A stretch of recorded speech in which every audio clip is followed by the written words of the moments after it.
Bien, bonjour à toutes et à tous. Nous allons commencer cette deuxième partie de la matinée qui va s'inscrire dans la droite lignée de ce premier échange que nous avons eu pour borner un peu le débat sur les opportunités et les limites du transnationalisme.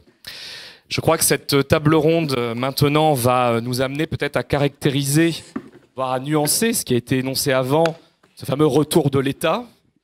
Avec notamment et comment concilier la prise en compte des entraves, des entraves aux circulations, aux mobilités, aux migrations, avec une emphase aussi sur ce qui circule, ce qui échange. On va essayer de trouver ce curseur-là.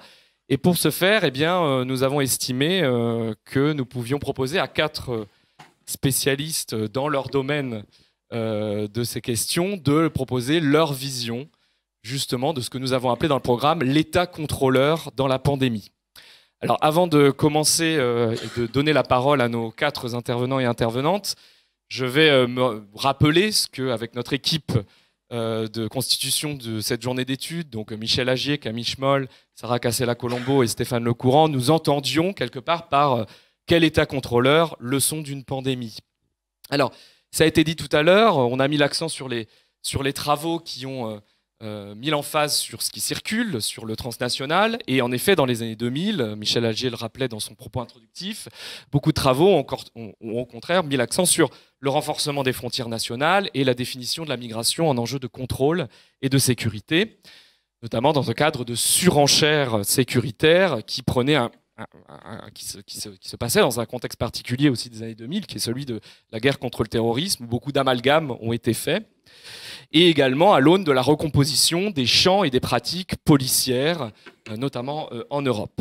Les frontières se sont révélées, et c'est notamment ce que nous ont appris les géographes, comme enfermant, arrêtant, filtrant, entravant les mobilités, et voire même jusqu'à tuer, comme nous le rappellent par exemple des travaux plus critiques. Néanmoins, ce contrôle étatique n'est pas, on en a parlé tout à l'heure, homogène. Au contraire, nous avions, nous ici, à l'Institut Convergence Migration, dans un groupe de recherche au département Policy, étudié comment ce contrôle se fait également par délégation entre des acteurs étatiques, des entreprises, des associations, parfois même les personnes en migration elles-mêmes.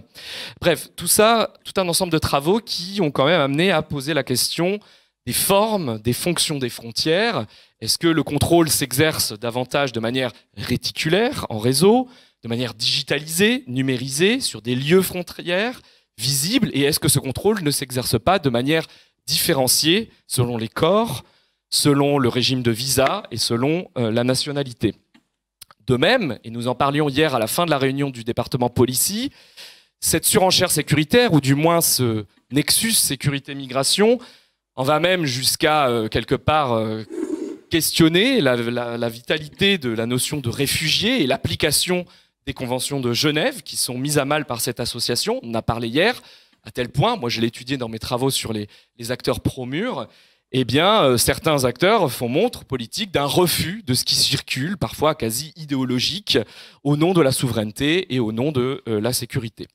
Donc, la question qui nous anime dans cette table ronde, c'est comment prendre en compte les entraves aux mobilités, aux circulations dans la recherche sur les migrations, comment leur accorder une juste place par rapport à ce qui circule, quelles sont donc les actions et les formes que prend la présence étatique dans les parcours migratoires, et ça, en fonction de nos objets et de nos disciplines, nous mettons l'accent sur différentes modalités de contrôle.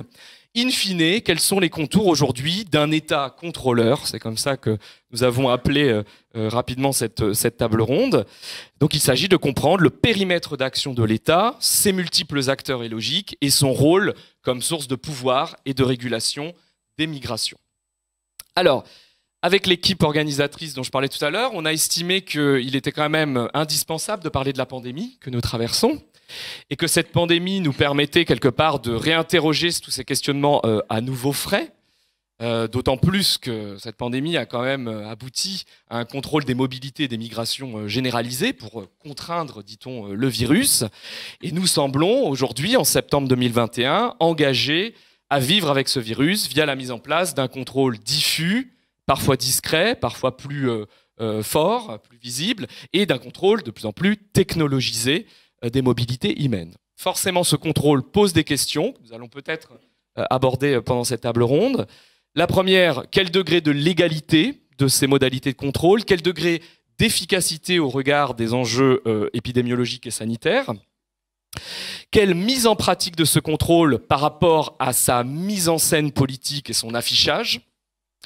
Assiste-t-on notamment à un renforcement de modalités de contrôle qui préexistaient, notamment dans les politiques de visa, d'accès au visa, dans les politiques d'accès aux soins, dans l'approfondissement du contrôle biométrique des frontières? On a beaucoup parlé notamment de l'espace Schengen, qui s'est refermé extrêmement rapidement en mars 2020, quelque part, comme si notamment les citoyens européens se sont rendus compte que leur liberté de mouvement était fortement conditionnée.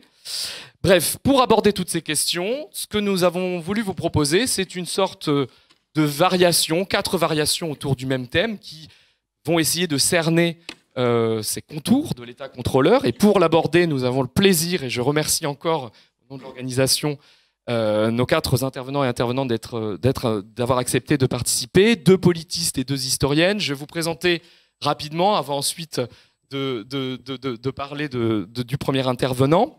Alors tout d'abord, nous écouterons donc Bertrand Bady, qui est politiste, spécialiste des relations internationales et professeur émérite à Sciences Po.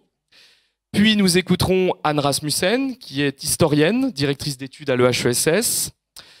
Ensuite, Speranza Dumitru, qui est politiste, maîtresse de conférences à l'Université de Paris.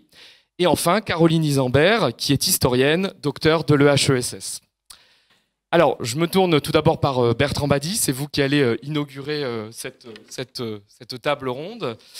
Alors, vos travaux passés ont été associés, notamment dans le champ des relations internationales, à une perspective non statocentrée des relations internationales, qui ont questionné le modèle et l'allégeance à l'État-nation, et vous défendez aussi la prise en compte des individus, des organisations des sociétés civiles sur la scène mondiale, de manière autonome par rapport aux États. Alors, dans un ouvrage que vous avez publié l'année dernière, qui s'appelle Intersocialité, aux éditions CNRS, si je ne me trompe pas, vous parlez donc de relations intersociales, et non pas seulement internationales, ou peut-être vous allez nous préciser transnationales, pour bien montrer l'importance du transnational et des sociétés dans le jeu international. Alors la question que nous avions envie de vous poser pour lancer votre propos et votre vision sur cet État contrôleur dans la pandémie, eh bien, est-ce que cette année et demie de pandémie a fait évoluer votre analyse? Quelle place octroyer à l'État dans le contrôle des mobilités, notamment d'un point de vue global, qui est le vôtre en tant qu'internationaliste? Voilà, je vous laisse à peu près une douzaine de minutes. Merci.